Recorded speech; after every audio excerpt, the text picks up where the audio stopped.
Good morning, John. At the very first VidCon, I was being interviewed by a television reporter who at one point was surprised by something I said, and she said to me, "You can make money on YouTube? How does that work?" And I was a little tired, and I was also like super high on VidCon. Like, I was so excited about online video and all this stuff that had come together, and so like I did not censor myself well. I said something to the effect of, advertising.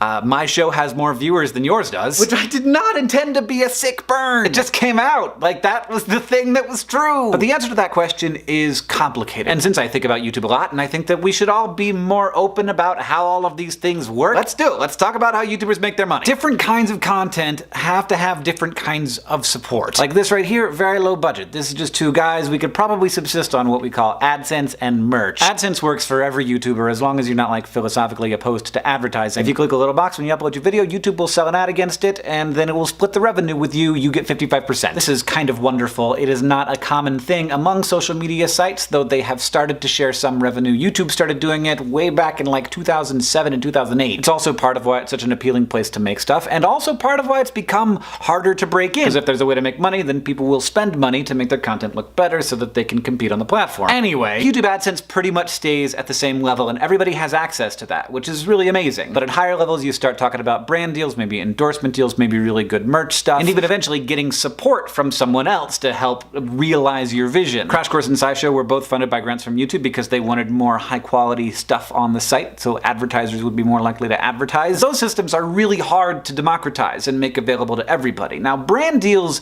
are a little bit different. They have started to be available to creators sort of in the middle class. Brand deal is basically anytime somebody pays you to talk about something in a video, whether that's like an audible.com call out at the end, or it could be a big elaborate production and your entire video is about the topic that the brand wants you to talk about. YouTube advertising is available to everybody and it comes in and you don't have to worry about whether or not it's going to come in, but it's a really low rate. In order to supplement income, a lot of YouTubers, in addition to having, regular jobs, also live in Los Angeles, where it's easier to get gigs acting or hosting in TV commercials or shows. And if you have more social media followers these days, it can be easier to get that kind of work, which is interesting. Some YouTubers also make money by touring, whether they're comedians or musicians. Sometimes creators will license their content to other platforms. Sometimes videos go on TV and you can make some money that way. And then you have some creators like Rooster Teeth building their own subscription platforms. And then if you don't want to make people subscribe, you can also ask them to subscribe through services like Patreon, which is extremely important for shows like Sexplanations, for example, that gets really bad YouTube ad rates because advertisers don't want to be next to the word sex. Without the support of Patreon patrons, that show couldn't happen at all. The thing to remember is that different kinds of content work better with different kinds of monetization. Unlike what I said to that lady at VidCon 2010, it's not simple. It's gotten a lot more difficult to make your way on this platform, and it has become more complicated, which is one of the reasons why I recently started a thing called the Internet Creators Guild, with the goal of being a resource to connect creators together, to give them information, and